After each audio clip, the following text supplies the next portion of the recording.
ভাইয়ের আমার, বন্ধুরা আমার, সম্মান রক্ষার জন্য আল্লাহ রব্বুল আলামিনের কাছে বেশি বেশি করে দোয়া করো।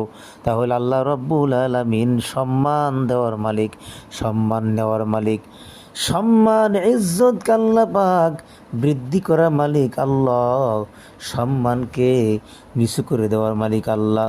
সুতরাং ইজ্জত সম্মান বৃদ্ধির জন্য বা সম্মান রক্ষার জন্য যে দোয়া রয়েছে, রাসূল করিম সাল্লাল্লাহু আলাইহি ওয়াসাল্লাম আমাদেরকে সম্মান রক্ষার জন্য এই দোয়াটি হুজুর শিক্ষা দিয়েছেন, উম্মতদেরকে শিক্ষা দিয়েছেন, সাহাবায়ে কেরামদেরকে শিক্ষা দিয়েছেন। বন্ধুগণ আমার, যদি কোনো ব্যক্তি এই দোয়াটি বেশি বেশি পরিমাণে পড়ে বা 5 ওয়াক্ত নামাজের পরে একবার করে তেলাওয়াত করে পড়ে বা 3 বার 5 বার 7 বার, বেজোর সংখ্যা বেশি বললেও কোনো সমস্যা নাই, বা যে কোনো সময় নামাজের পড়াটাই নামাজের পরে পড়াটাই কিন্তু সবচেয়ে সর্বোত্তম কাজ।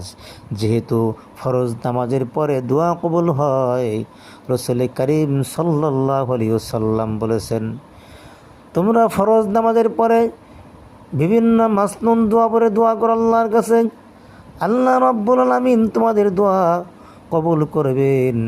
এজন্য ভাইয়েরা, এই দোয়াটি আমরা অবশ্যই পড়ব।